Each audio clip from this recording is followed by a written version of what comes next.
भाषण दें।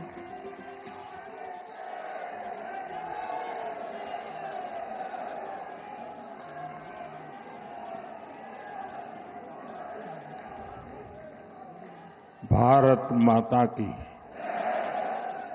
भारत माता की। केम तिरंगा बदा नीचे आई गया? भारत माता की, भारत माता की, भारत माता की।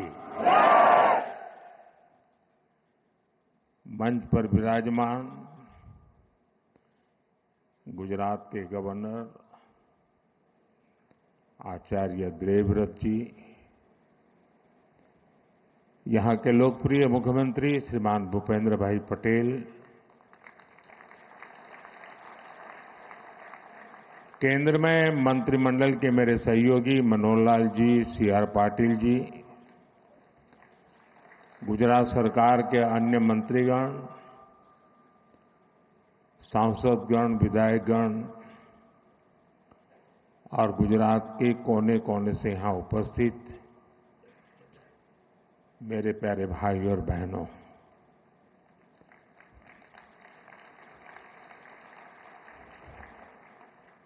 मैं 2 दिन से गुजरात में हूं।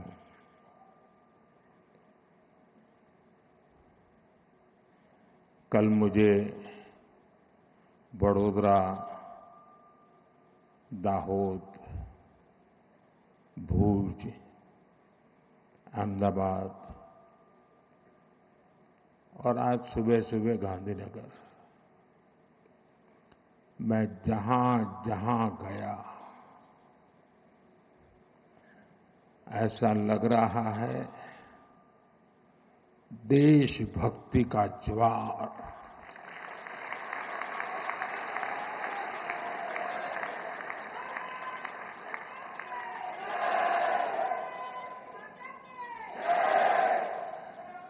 गर्जना करता सिंदूरिया सागर, सिंदूरिया सागर की गर्जना और लहराता तिरंगा जन मन के हृदय में मातृभूमि के प्रति अपार प्रेम, एक ऐसा नजारा था, एक ऐसा दृश्य था। और ये सिर्फ गुजरात में नहीं, हिंदुस्तान के कोने कोने में है।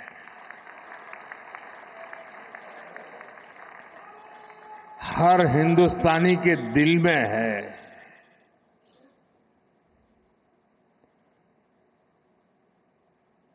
शरीर कितना ही स्वस्थ क्यों न हो, लेकिन अगर एक कांटा चुभता है तो पूरा शरीर परेशान रहता है। अब हमने तय कर लिया है उस कांटे को निकाल के रहेंगे।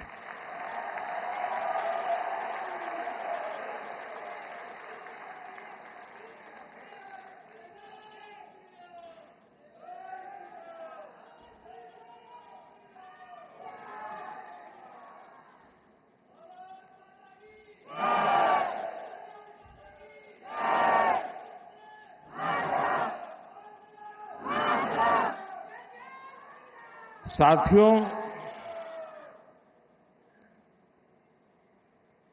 1947 में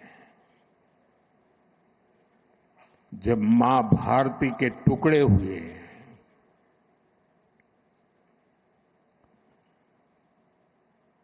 कटनी चाहिए थी तो जंजीरें, लेकिन काट दी गई भुजाएं। देश के 3 टुकड़े कर दिए गए।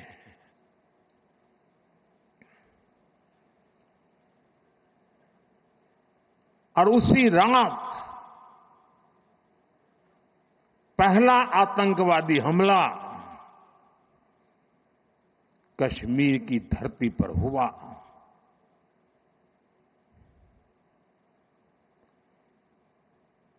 मां भारती का एक हिस्सा आतंकवादियों के बलबूते पर, मुजाहिदों के नाम पर पाकिस्तान ने हड़प ले लिया।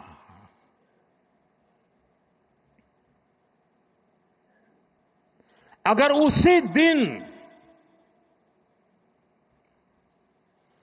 इन मुजाहिदों को मौत के घाट उतार दिया गया होता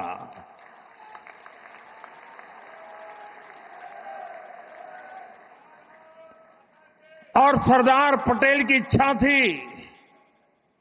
कि पीओके वापस नहीं आता है तब तक सेना रुकनी नहीं चाहिए, लेकिन सरदार साहब की बात मानी नहीं गई और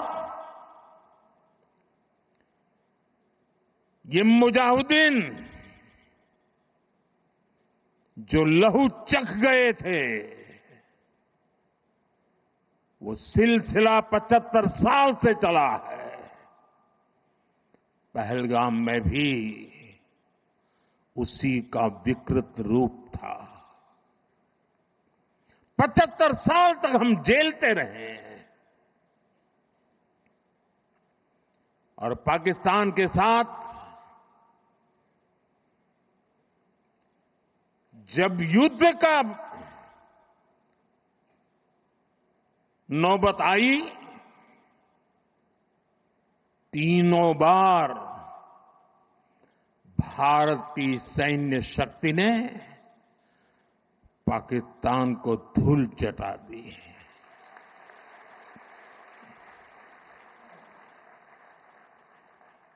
और पाकिस्तान समझ गया कि लड़ाई में वो भारत से जीत नहीं सकते हैं और इसलिए उसने प्रॉक्सी वॉर चालू किया। सैन्य प्रशिक्षण होता है, सैन्य प्रशिक्षित आतंकवादी भारत भेजे जाते हैं और निर्दोष निहत्थे लोग, कोई यात्रा करने गया है, कोई बस में जा रहा है, कोई होटल में बैठा है, कोई टूरिस्ट बन के जा रहा है, जहां मौका मिला वे मारते रहे, मारते रहे, मारते रहे और हम सहते रहे। आप मुझे बताइए, क्या ये अब सहना चाहिए? क्या गोली का जवाब गोले से देना चाहिए? ईंट का जवाब पत्थर से देना चाहिए? ये कांटे को जल मुर्द से उखाड़ देना चाहिए?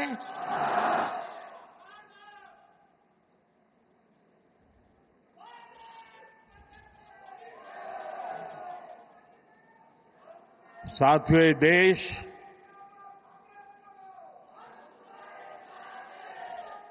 उस महान सांस्कृतिक परंपरा को लेकर के चला है,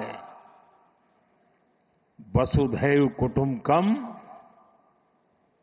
ये हमारे संस्कार है, ये हमारा चरित्र है, सदियों से हमने इसे जिया है। हम पूरे विश्व को एक परिवार मानते हैं। हम अपने पड़ोसियों का भी सुख चाहते हैं, वे भी सुख चैन से जिए, हमें भी सुख चैन से जीने दे।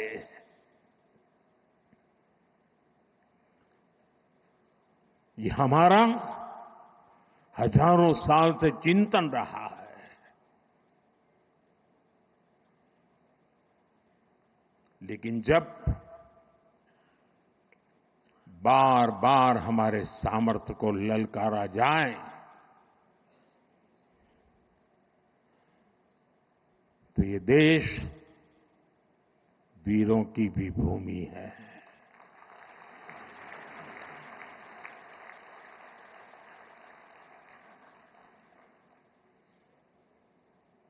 आज तक जिसे हमें प्रॉक्सी वॉर कहते थे,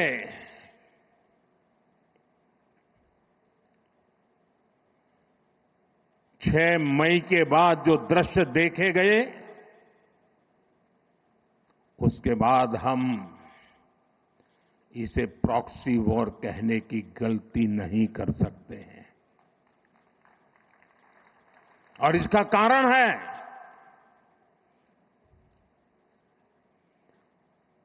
जब आतंकवाद के 9 ठिकाने तय करके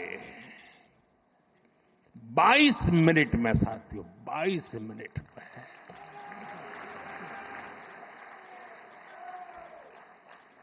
उनको ध्वस्त कर दिया। और इस बार तो सब कैमरा के सामने की सारी व्यवस्था रखी थी ताकि हमारे घर में कोई सबूत न मांगे। अब हमें सबूत नहीं देना पड़ रहा है, वो ऊपर वाला दे रहा है।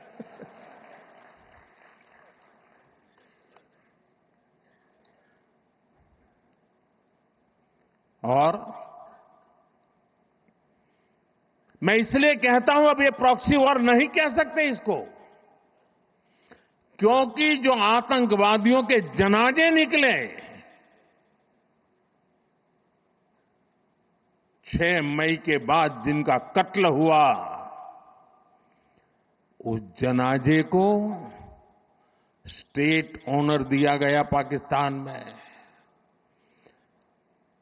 उनके कॉफिन पे पाकिस्तान के झंडे लगाए गए, उनकी सेना ने उनको सैल्यूट दी। ये सिद्ध करता है कि आतंकवादी गतिविधि प्रॉक्सी वॉर नहीं है, ये आपकी सोची समझी युद्ध की रणनीति है। आप वॉर ही कर रहे हैं तो उसका जवाब भी वैसे ही मिलेगा।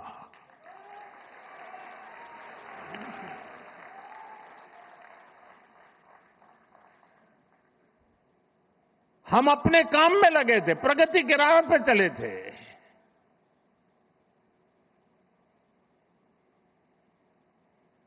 हम सबका भला चाहते हैं और मुसीबत में मदद भी करते हैं।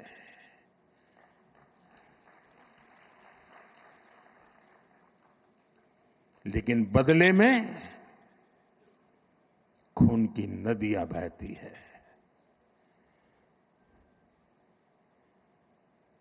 मैं नई पीढ़ी को कहना चाहता हूं,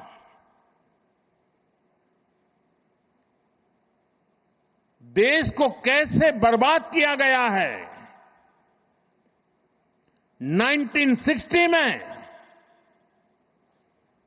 जो इंडस वाटर ट्रीटी हुई है, अगर उसकी बारीकी में जाएंगे तो आप चौंक जाएंगे। यहां तक तय हुआ है उसमें कि जो जम्मू कश्मीर की अन्य नदियों पर डैम बने हैं, उन डैम का सफाई का काम नहीं किया जाएगा, डिसिल्टिंग नहीं किया जाएगा, सफाई के लिए जो नीचे की तरफ गेट है वो नहीं खोले जाएंगे। 60 साल तक ये गेट नहीं खोले गए और जिसमें 100% पानी भरना चाहिए था, धीरे धीरे इसकी कैपेसिटी कम हो गई, 2%, 3% रह गया। क्या मेरे देशवासियों को पानी पर अधिकार नहीं है क्या? उनको उनके हक का पानी मिलना चाहिए, नहीं मिलना चाहिए क्या? और अभी तो मैंने कुछ ज्यादा किया नहीं है।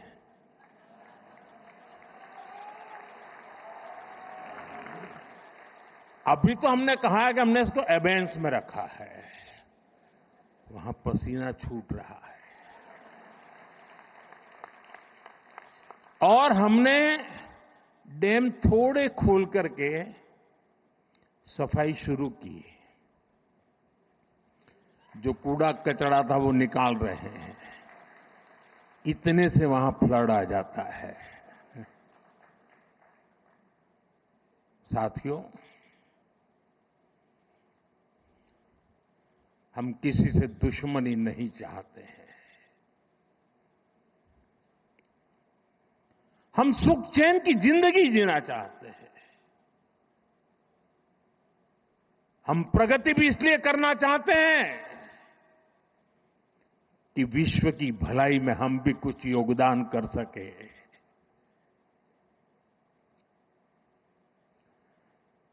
और इसीलिए हम एक निष्ठ भाव से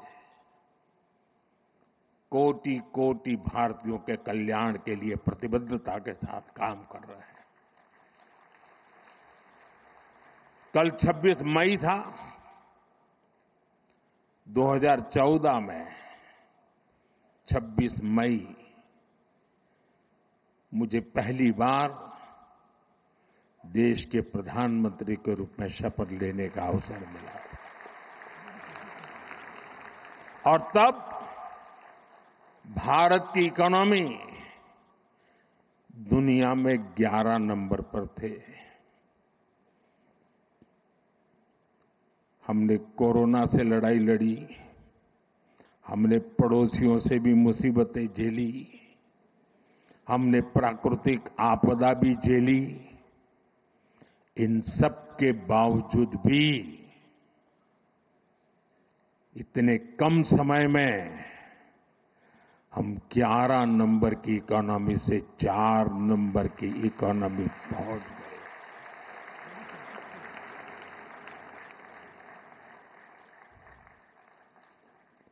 क्योंकि हमारा ये लक्ष्य है, हम विकास चाहते हैं, हम प्रगति चाहते हैं। और एक के बाद योजनाएं। और साथियों, मैं गुजरात का ऋणी हूं।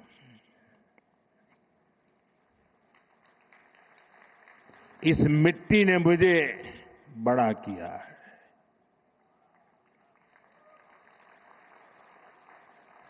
यहां से मुझे जो शिक्षा मिली, दीक्षा मिली, यहां से जो मैं आप सबके बीच रह करके सीख पाया, जो मंत्र आपने मुझे दिए, जो सपने आपने मेरे में संजोए, मैं उसे देशवासियों के काम आए इसके लिए कोशिश कर रहा हूं।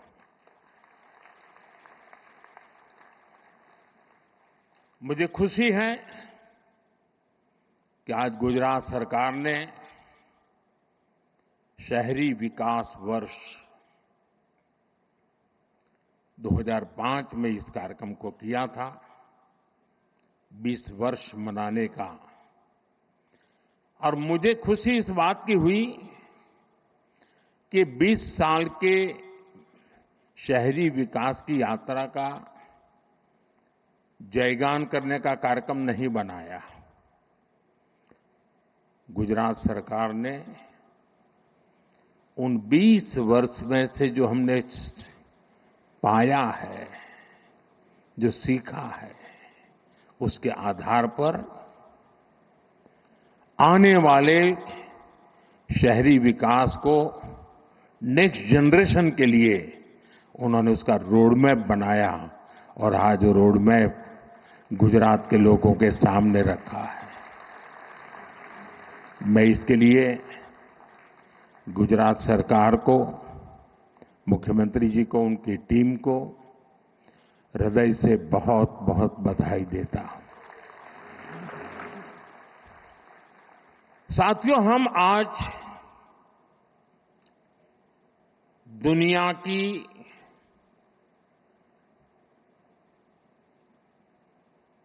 चौथी इकोनॉमी बने हैं। किसी को भी संतोष होगा कि अब जापान को भी पीछे छोड़ करके हम आगे निकल गए। और मुझे याद है, हम जब 6 से 5 बने थे तब देश में और ही उमंग था, बड़ा उत्साह था, खास करके नौजवानों में। और उसका कारण ये था कि 250 साल तक जिन्होंने हम पर राज किया था ना, उस यूके को पीछे छोड़ करके हम 5 बने थे।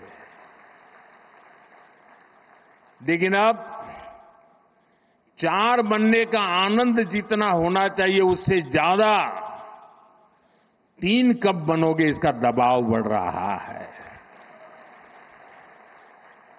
अब देश इंतजार करने को तैयार नहीं है, और अगर कोई ने इंतजार करने के लिए कहा तो पीछे से नारा आता है, मोदी है तो मुमकिन है।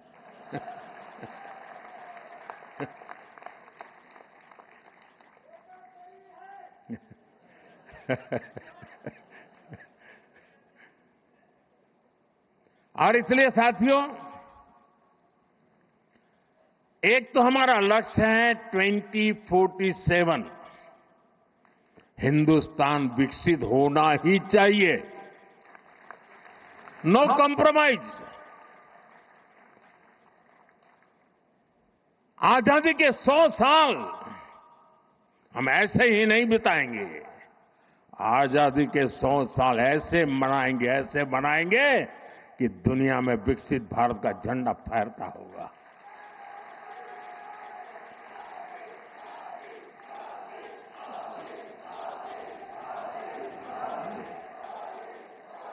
अब कल्पना कीजिए 1920, 25, 30, 40, 42 उस कालखंड में चाहे भगत सिंह हो, सुखदेव हो, राजगुरु हो, नेताजी सुभाष बाबू हो, वीर सावरकर हो, श्यामजी कृष्ण वर्मा हो, महात्मा गांधी हो, सरदार पटेल हो, इन सब ने जो भाव पैदा किया था और देश के जन मन में आजादी की ललक न होती, आजादी के लिए जीने मरने की प्रतिबद्धता न होती, आजादी के लिए सहन करने की इच्छा शक्ति न होती, तो शायद 1947 में आजादी नहीं मिलती। ये इसलिए मिली कि उस समय जो 25-30 करोड़ आबादी थी, वे बलिदान के लिए तैयार हो चुकी थी। अगर 25-30 करोड़ लोग संकल्पबद्ध होकर के 20 साल 25 साल के भीतर भीतर अंग्रेजों को यहां से निकाल सकते हैं, तो आने वाले 25 साल में 140 करोड़ लोग विकसित भारत बना भी सकते हैं दोस्तों।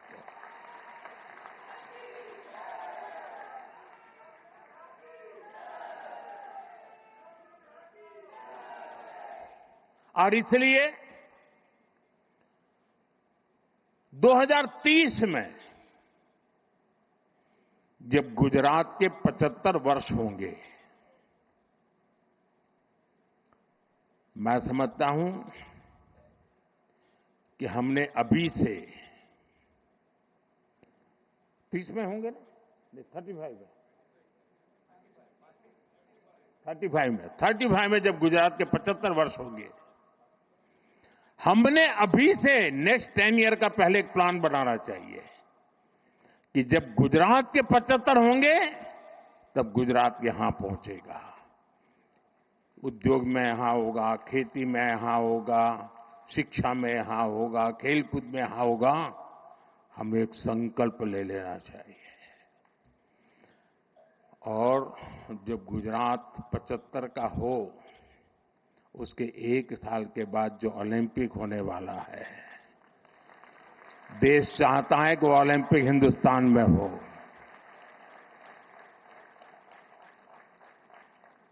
और इसलिए साथियों, जिस प्रकार से हमारा ये एक लक्ष्य है कि हम जब गुजरात के 75 साल हो जाए, और आप देखिए जब गुजरात बना उस समय के अखबार निकाल दीजिए, उस समय की चर्चाएं निकालिए, क्या चर्चा होती थी कि गुजरात महाराष्ट्र से अलग होकर क्या करेगा, गुजरात के पास क्या है,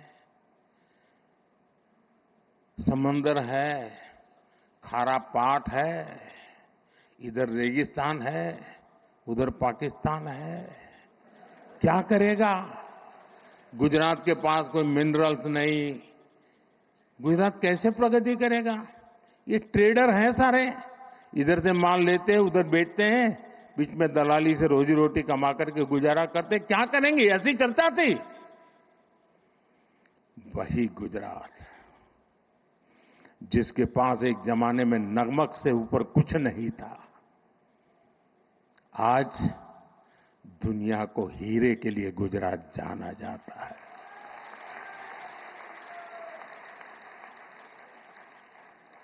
कहां नमक, कहां हीरे, ये यात्रा हमने काटी है। और इसके पीछे सुविचारित रूप से प्रयास हुआ है, योजनाबद्ध तरीके से कदम उठाए हैं। हमारे यहां आमतौर पर गवर्नेंस के मॉडल की चर्चा होती है कि सरकार में साइलोज ये सबसे बड़ा संकट है। एक डिपार्टमेंट दूसरे से बात नहीं करता है, एक टेबल वाला दूसरे टेबल वाले से बात नहीं करता है, ऐसी चर्चा होती है।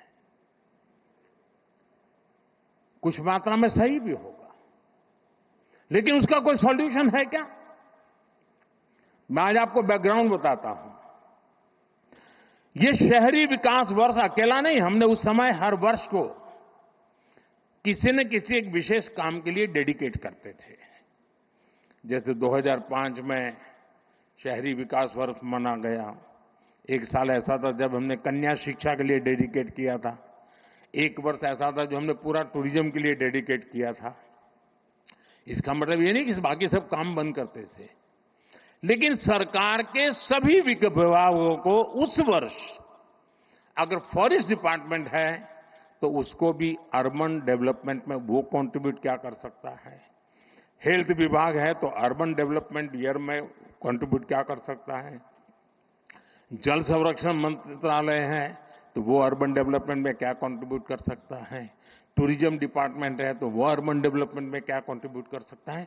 यानी एक प्रकार से whole of the government approach, इस भूमिका से ये वर्ष मना। और आपको याद होगा जब हमने टूरिज्म ईयर बनाया तो पूरे राज्य में, उसके पहले गुजरात में टूरिज्म की कल्पना ही कोई नहीं कर सकता,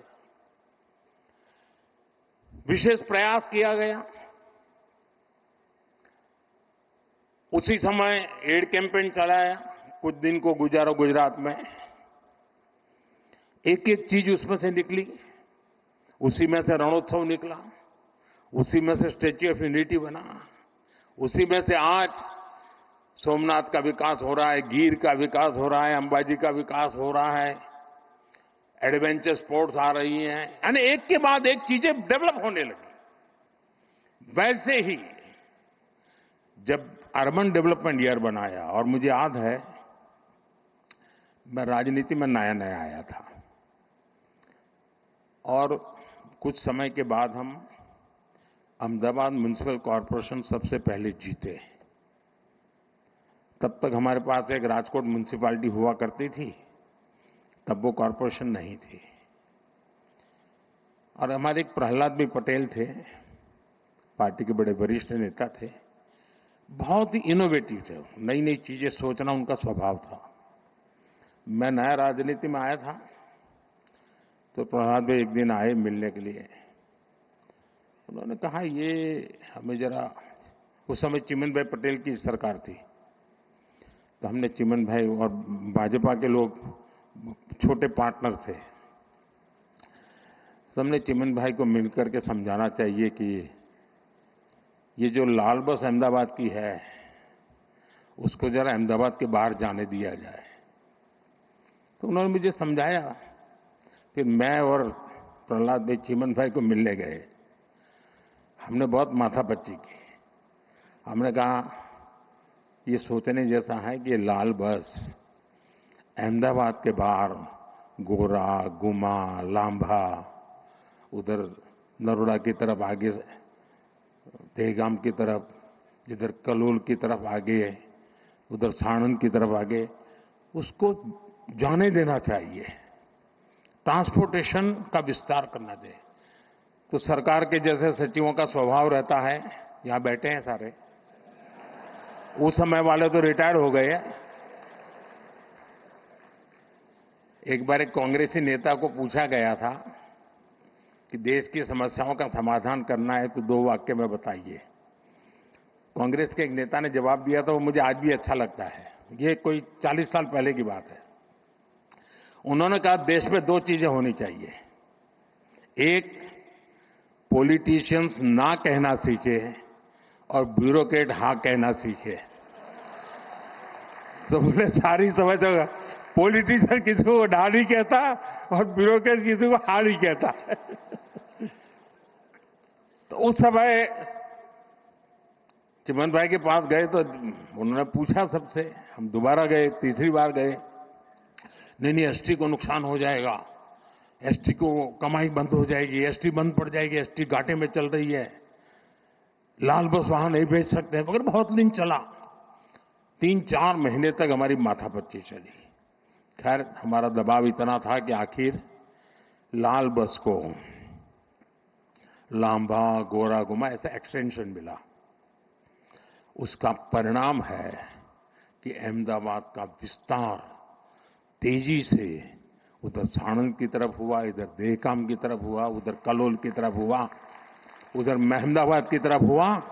तो अहमदाबाद पर जो प्रेशर एकदम तेजी से बढ़ने वाला था, उसमें तेजी आए, बच गए। छोटी सी बात थी। तब जाकर के, मैं तो उस समय राजनीति में नया था, मुझे कोई ज्यादा इन चीजों को मैं जानता भी नहीं था, लेकिन तब समझ में आता था कि हम तत्कालीन लाभ से ऊपर उठ करके सचमुच में राज्य की और राज्य के लोगों की भलाई के लिए हिम्मत के साथ, लंबी सोच के साथ चलेंगे तो बहुत लाभ होगा। और मुझे याद है, जब अर्बन डेवलपमेंट ईयर मनाया तो पहला काम आया ये एंक्रोचमेंट हटाने का। अब जब एंक्रोचमेंट हटाने की बात आती तो सबसे पहले रुकावट बनता है पॉलिटिकल आदमी, किसी भी दल का, वो आके खड़ा हो जाता है क्योंकि उसका लगता है मेरे वोटर है, तुम तोड़ रहे हो। और अफसर लोग भी बड़े चतुर होते हैं, जब उनको कहते हैं कि ये सब तोड़ना है तो पहले जाकर को हनुमान जी का मंदिर तोड़ते हैं। तो ऐसा तूफान खड़ा हो जाता है कि कोई भी पॉलिटिशियन डर जाता है, उसको लगता है ये हनुमान जी का मंदिर तोड़ दिया। वो हमने बड़ी हिम्मत दिखाई। उस समय हमारे आईके शायद अर्बन मिनिस्टर थे, और उसका परिणाम ये आया कि रास्ते चौड़े होने लगे। तो जिसका 2 फुट 4 फुट कटता था वो चिल्लाता था, लेकिन पूरा शहर खुश हो जाता था। इसमें एक स्थिति ऐसी बनी, बड़ी इंटरेस्टिंग है।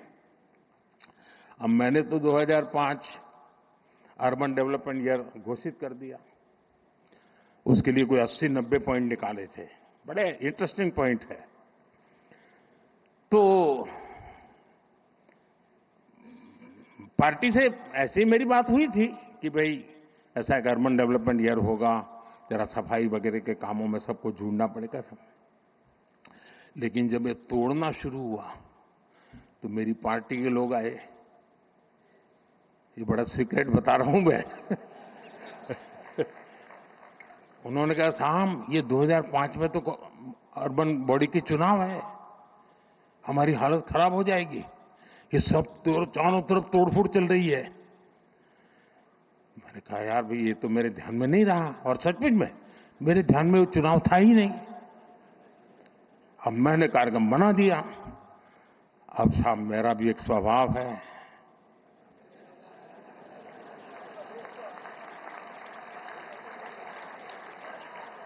हम तो बचपन से पढ़ते आए हैं, डगलू बरू के ना हटबू। तो मैंने कहा, देखिए भाई आपकी चिंता सही है, लेकिन अब पीछे नहीं हट सकते। अब तो ये अर्बन डेवलपमेंट ईयर होगा, हार जाएंगे चुनाव क्या है, जो भी होगा। हम किसी का बुरा करना नहीं चाहते, लेकिन गुजरात में शहरों का रूप रंग बदलना बहुत जरूरी है। साथियों, हम लोग लगे रहे, काफी विरोध भी हुआ, काफी आंदोलन हुए, बहुत परेशानी हुई। यहां मीडिया वालों को भी बड़ा मजा आ गया कि मोदी अब शिकार आ गया हाथ में, तो वो भी बड़ी तुरी ताकत से लग गए थे। और उसके बाद जब चुनाव हुआ, देखिए, मैं राजनेताओं को कहता हूं, मैं देश भर के राजनेता मुझे सुनते हैं तो देखना कहना था, अगर आपने सदनिष्ठा से, ईमानदारी से लोगों की भलाई के लिए निर्णय करते हैं, तत्कालीन भले बुरा लगे, लोग साथ चलते हैं। और उस समय जो चुनाव हुआ, 90% विक्ट्री बीजेपी की हुई थी। 90%। यानी लोग जो मानते हैं कि जनता ये नहीं जाए। और मुझे याद है, अभी ये जो यहां अटल ब्रिज बना है ना, तो मुझे ये साबरमती रिवर फ्रंट पे, तो पता नहीं क्यों मुझे उद्घाटन के लिए बुलाया था। कई कार्यक्रम थे, तो मैंने कहा चलो भी हम भी देखने जाते, तो मैं जरा वो अटल ब्रिज पर टहलने गया, तो वहां मैंने देखा कुछ लोगों ने पान की पिचकारियां लगाई थी। अभी तो उद्घाटन होना था, लेकिन कार्यक्रम हो गया था। तो मेरा दिमाग, मैंने कहा इस पर टिकट लगाओ। तो ये सारे लोग आ गए, साहब चुनाव है, उसके बाद चुनाव था, बोले टिकट नहीं लगा सकते। मैंने कहा टिकट लगाओ, वरना ये तुम्हारा अटल ब्रिज बेकार हो जाएगा। फिर मैं दिल्ली गया, मैंने दूसरे दिन फोन करके पूछा, मैंने कहा क्या हुआ टिकट लगाने का? एक दिन भी बिना टिकट नहीं चलना चाहिए। साथियों, खैर मेरा मान सम्मान रखते हैं सब लोग, आखिरकार हमारे लोगों ने ब्रिज पर टिकट लगा दिया। आज टिकट भी हुआ, चुनाव भी जीते दोस्तों, और वो अटल ब्रिज चल रहा है। मैंने कांकेरिया का पुनर्निर्माण का कार्यक्रम लिया, उसको टिकट लगाया, तो कांग्रेस ने बड़ा आंदोलन किया, कोर्ट में चले गए। लेकिन वो छोटा सा प्रयास पूरे कांकेरिया को बचा के रखा हुआ है, और आज समाज का हर वर्ग बड़े सुख चैन से वहां जाता है। कभी कभी राजनेताओं को बहुत छोटी चीजें डर जाते हैं। समाज विरोधी नहीं होता है, उसको समझाना होता है, वो सहयोग करता है और अच्छे परिणाम भी मिलते हैं। देखिए, शहरी विकास की एक एक चीज इतनी बारीकी से बनाई गई, और उसी का परिणाम था। और मैं आपको बताता हूं, ये जो अब मुझ पर दबाव बढ़ने वाला है, और ऑलरेडी शुरू हो गया कि मोदी ठीक है 4 नंबर तो पहुंच गए, बताओ 3 कब पहुंचोगे? इसकी एक जड़ी बूटी आपके पास है। अब जो हमारे ग्रोथ सेंटर हैं, वो अर्बन एरियाज हैं। हमें अर्बन बॉडीज को इकोनॉमी के ग्रोथ सेंटर बनाने का प्लान करना होगा। अपने आप जनसंख्या के कारण वृद्धि होती चले, ऐसे शहर नहीं हो सकते हैं। शहर आर्थिक गतिविधि के तेज तर्रार केंद्र होने चाहिए। और अब तो हमने टियर 2, टियर 3 सिटी पे भी बल देना चाहिए, और वो इकोनॉमी एक्टिविटी के सेंटर बनने चाहिए। और मैं तो पूरे देश की नगरपालिका, महानगरपालिका के लोगों को कहना चाहूंगा, अर्बन बॉडी से जुड़े हुए सब लोगों से कहना चाहूंगा कि वे टारगेट करें कि 1 साल में उस नगर की इकोनॉमी कहां से कहां पहुंचाएंगे, वहां की अर्थव्यवस्था का कद कैसे बढ़ाएंगे, वहां जो चीजें मैन्युफैक्चर हो रही हैं उसमें क्वालिटी इंप्रूव कैसे करेंगे, वहां नए नए इकोनॉमिक एक्टिविटी के रास्ते कौन से खोलेंगे।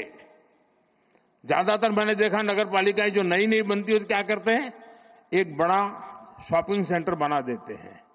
पॉलिटिशियनों को भी जरा सूट करता है, वो 30-40 दुकानें बना देंगी और 10 साल तक लेने वाला नहीं आता है। इतने से काम नहीं चलेगा। स्टडी करके, और खास करके जो एग्रो प्रोडक्ट है, मैं तो टियर 2, टियर 3 सिटी के लिए कहूंगा, जो किसान पैदावार करता है उसका वैल्यू एडिशन, ये इन नगर पालिकाओं में शुरू हो। आसपास से खेती की चीजें आए, उसमें से कुछ वैल्यू एडिशन हो, गांव का भी भला होगा, शहर का भी भला होगा। उसी प्रकार से आपने देखा होगा इन दिनों स्टार्टअप में भी आपको ध्यान में आया होगा कि पहले स्टार्टअप बड़े शहर के बड़े उद्योग घरानों के आसपास चलते थे। आज देश में करीब 2 लाख स्टार्टअप है और ज्यादातर टियर 2, टियर 3 सिटी में है। और इसमें भी गर्व की बात है कि उसमें काफी नेतृत्व हमारी बेटियों के पास है। बेटियों के पास है। स्टार्टअप की लीडरशिप बेटियों के हाथ में है। ये एक बहुत बड़ी क्रांति की संभावनाओं को जन्म देता है। और इसलिए मैं चाहूंगा कि अर्बन डेवलपमेंट ईयर के जब 20 साल मना रहे हैं और एक सफल प्रयोग को हम याद करके आगे की दिशा तय करते हैं, तब हम टियर 2, टियर 3 सिटी को भी बल दें। शिक्षा में भी टियर 2, टियर 3 सिटी काफी आगे रहा। इस तरह देख लीजिए, पहले एक जमाना था कि 10th और 12th के रिजल्ट आते थे तो जो नामी स्कूल्स रहते थे बड़े, उसी के बच्चे फर्स्ट 10 में होते थे। इन दिनों शहरों की बड़ी बड़ी स्कूलों का नामो निशान नहीं होता है। टियर 2, टियर 3 सिटी की स्कूल के बच्चे पहले 10 में आते हैं। देखा होगा आपने, गुजरात में भी यही हो रहा है। इसका मतलब यह हुआ कि हमारे छोटे शहरों के पोटेंशियल, उसकी ताकत बढ़ रही है। खेल का देखिए, पहले क्रिकेट देखिए आप।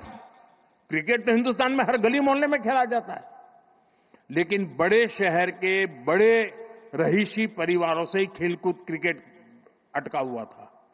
आज सारे खिलाड़ी में से आधे से ज्यादा खिलाड़ी टियर 2, टियर 3 सिटी गांव के बच्चे हैं जो खेल में इंटरनेशनल खेल खेल करके कमाल करते हैं। यानी हम समझे कि हमारे शहरों में बहुत पोटेंशियल है। और जैसा मनोहर जी ने भी कहा और यहां वीडियो में भी दिखाया गया, ये हमारे लिए बहुत बड़ी अपॉर्चुनिटी है जी। 4 में से 3 नंबर की इकोनॉमी के पहुंचने के लिए हम हिंदुस्तान के शहरों की अर्थव्यवस्था पर अगर फोकस करेंगे तो हम बहुत तेजी से वहां भी पहुंच पाएंगे। साथियों, ये गवर्नेंस का एक मॉडल है। दुर्भाग्य से हमारे देश में एक ऐसे इकोसिस्टम ने जमीनों में अपनी जड़ें ऐसी जमाई हुई है कि इस भारत के सामर्थ्य को हमेशा नीचा दिखाने में लगी है। वैचारिक विरोध के कारण व्यवस्थाओं के विकास का अस्वीकार करने का उनका स्वभाव बन गया है। व्यक्ति के प्रति पसंद नापसंद के कारण उसके द्वारा की गई हर काम को बुरा बता देना एक फैशन का तरीका चल पड़ा है और उसके कारण देश की अच्छी चीजों का नुकसान हुआ है। ये गवर्नेंस का एक मॉडल है। अब आप देखिए, हमने शहरी विकास पर तो बल दिया, लेकिन वैसा ही जब मुझे आपने दिल्ली भेजा तो हमने एस्पिरेशनल डिस्ट्रिक्ट, एस्पिरेशनल ब्लॉक के विचार किया कि हर राज्य में एकाध जिला, एकाध तहसील ऐसी होती हैं जो इतना पीछे होता है कि वो स्टेट की सारी एवरेज को पीछे खींच ले जाता है। आप जंप लगा ही नहीं सकते, वो बेड़ियों की तरह होता है। मैंने कहा पहले इन बेड़ियों को तोड़ना है और देश में 100 के करीब एस्पिरेशनल डिस्ट्रिक्ट उनको आइडेंटिफाई किया गया। एक 40 पैरामीटर से देखा गया कि यहां क्या जरूरत है। अब 500 ब्लॉक्स आइडेंटिफाई किए हैं। Whole of the government approach के साथ फोकस किया गया, यंग अफसरों को लगाया गया, फुल टेन्योर के साथ काम करे ऐसा लगाया। आज दुनिया के लिए एक मॉडल बन चुका है और जो डेवलपिंग कंट्रीज है उनको भी लग रहा है कि हमारे यहां विकास के इस मॉडल की ओर हमें चलना चाहिए। हमारा एकेडमिक वर्ल्ड भारत के इन प्रयास और सफल प्रयासों के विषय में सोचे और जब एकेडमिक वर्ल्ड इस पर सोचता है तो दुनिया के लिए भी वो एक अनुकरणीय उदाहरण के रूप में काम आता है। साथियों, आने वाले दिनों में टूरिज्म पर हमें बल देना चाहिए। गुजरात ने कमाल करके दिया है जी।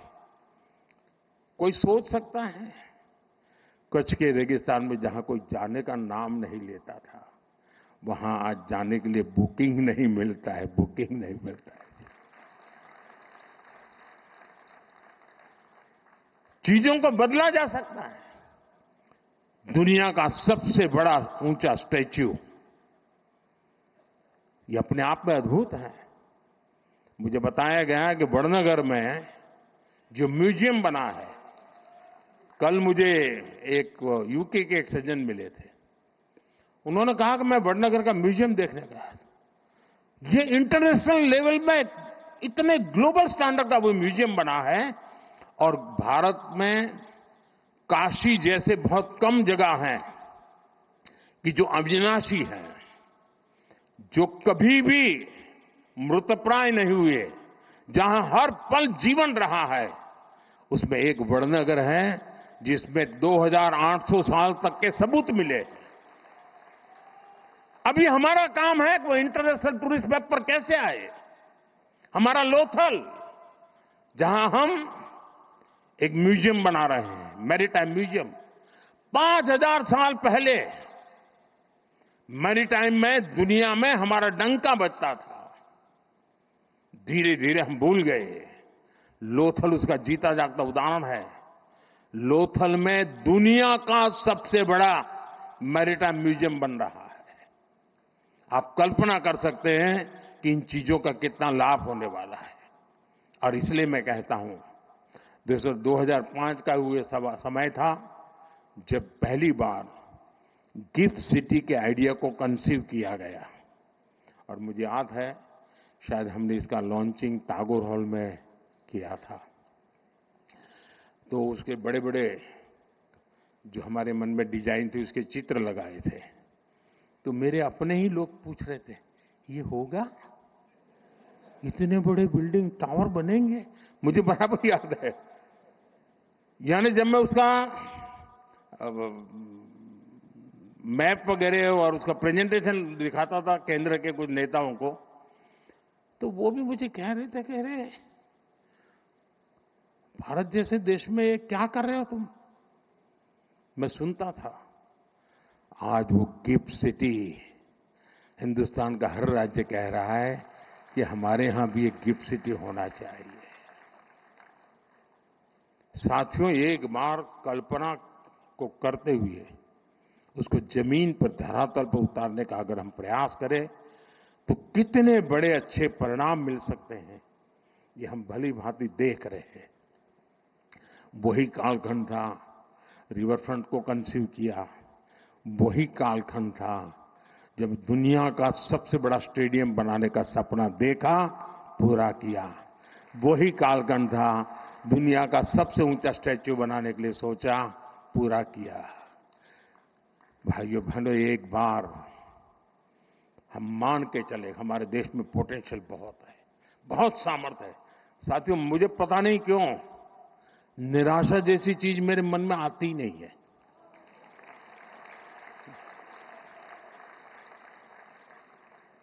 मैं इतना आशावादी हूं, और मैं सामर्थ्य को देख पाता हूं जी। मैं दीवारों के उस पार देख सकता हूं, मेरे देश के सामर्थ्य को देख सकता हूं, मेरे देशवासियों के सामर्थ्य को देख सकता हूं, और इसी के भरोसे हम बहुत बड़ा बदलाव ला सकते हैं। और इसलिए आज मैं गुजरात सरकार का बहुत आभारी हूं कि आप मुझे यहां आने का मौका दिया है। कुछ ऐसी पुरानी पुरानी बातें आज ताजा करने का मौका मिल गया। लेकिन आप विश्वास करिए दोस्तों, गुजरात की बहुत बड़ी जिम्मेवारी है। हम देने वाले लोग हैं, हमें देश को हमेशा देना चाहिए, और हम इतनी ऊंचाई पर गुजरात ले जाएं, इतनी ऊंचाई पर ले जाएं कि देशवासियों के लिए गुजरात काम आना चाहिए। दोस्तों, इस महान परंपरा को हमें आगे बढ़ाना चाहिए। मुझे विश्वास है गुजरात एक नए सामर्थ्य के साथ, अनेकविध नई कल्पनाओं के साथ, अनेकविध नए इनिशिएटिव के साथ आगे बढ़ेगा। मुझे मालूम है मेरा भाषण शायद कितना लंबा हो गया होगा, पता नहीं क्या हुआ। लेकिन कल मीडिया में 2-3 चीजें आएगी, वो भी मैं बता देता हूं। मोदी ने अफसरों को डांटा, मोदी ने अफसरों की धुलाई की, वगैरह वगैरह वगैरह। खैर वो तो कभी कभी चटनी होती है ना, इतना ही समझ लेना चाहिए। लेकिन जो बाकी बातें मैंने याद की है उसको याद कर करके जाइए। और ये सिंदूर या मिजाज,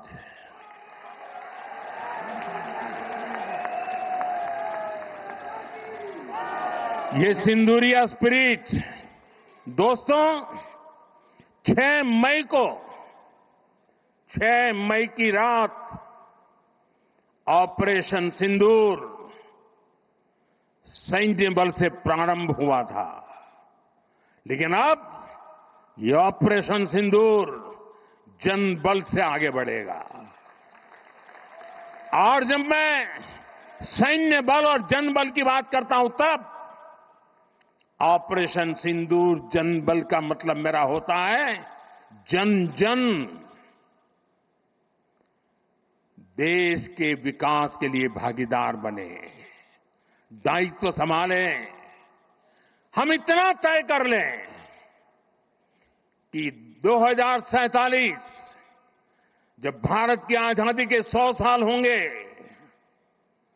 विकसित भारत बनाने के लिए तत्काल भारत की इकोनॉमी को 4 नंबर से 3 नंबर पर ले जाने के लिए अब हम कोई विदेशी चीज का उपयोग नहीं करेंगे। हम गांव-गांव व्यापारियों को शपथ दिलवाएं, व्यापारियों का कितना ही मुनाफा क्यों ना हो, आप विदेशी माल नहीं बेचोगे।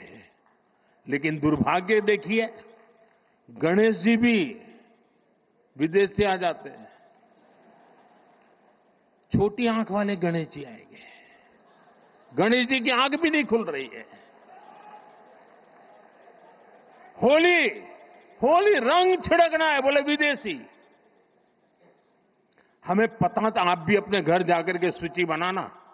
सचमुच में ऑपरेशन सिंदूर के लिए एक नागरिक के नाते मुझे एक काम करना है। आप घर में जाकर सूची बनाइए कि आपके घर में 24 घंटे में सुबह से दूसरे दिन सुबह तक कितनी विदेशी चीजों का उपयोग होता है। आपको पता ही नहीं होता है। आप हेयर पिन भी विदेशी उपयोग कर लेते हैं, कंघा भी विदेशी होता है, दांत में लगाने वाली जो पिन होती है वो भी विदेशी घुस गई है, हमें मालूम तक नहीं है, पता ही नहीं है। दोस्तों, देश को अगर बचाना है, देश को बनाना है, देश को बढ़ाना है, तो ऑपरेशन सिंदूर ये सिर्फ सैनिकों के जिम्मे नहीं है। ऑपरेशन सिंदूर 140 करोड़ नागरिकों के जिम्मे। देश सशक्त होना चाहिए, देश समर्थ होना चाहिए, देश का नागरिक सामर्थ्यवान होना चाहिए। और इसके लिए हमने vocal for local, 1 district 1 product, जो आपके पास है फेंक देने के लिए मैं नहीं कह रहा हूं, लेकिन आप नया नहीं लेंगे। और शायद 1-2% चीजें ऐसी हैं जो शायद आपको बाहर के लेनी पड़े, जो हमारे यहां उपलब्ध ना हो। बाकी आज हिंदुस्तान में ऐसा कुछ नहीं। आपने देखा होगा, आज से पहले 25 साल 30 साल पहले विदेश से कोई आता था तो लोग लिस्ट भेजते थे, ये ले आना, ये ले आना। आज विदेश से आते हैं, वो पूछते हैं कि कुछ लाना है, तो यहां वाले के नहीं, यहां सब है, मत लाओ, सब कुछ है। हमें अपनी ब्रांड पे गर्व होना चाहिए, मेड इन इंडिया पर गर्व होना चाहिए। ऑपरेशन सिंदूर सैन्य बल से नहीं, जनबल से जीतना है दोस्तों। और जनबल आता है मातृभूमि की मिट्टी में पैदा हुई हर पैदावार से आता है। इस मिट्टी की जिसमें सुगंध हो, इस देश के नागरिक के पसीने की जिसमें सुगंध हो, उन चीजों का मैं इस्तेमाल करूंगा। अगर मैं ऑपरेशन सिंदूर को जन जन तक, घर घर तक लेके जाता हूं, आप देखिए हिंदुस्तान को 2047 के पहले विकसित राष्ट्र बना के रहेंगे और अपनी आंखों के सामने देख के जाएंगे। दोस्तों, इसी एक अपेक्षा के साथ मेरे साथ पूरी ताकत से बोलिए, भारत माता की, भारत माता की, भारत माता की। जरा तिरंगे ऊपर लहराने चाहिए। भारत माता की जय, भारत माता की जय, भारत माता की जय। वंदे वंदे वंदे वंदे वंदे वंदे वंदे वंदे वंदे वंदे वंदे वंदे। धन्यवाद जी।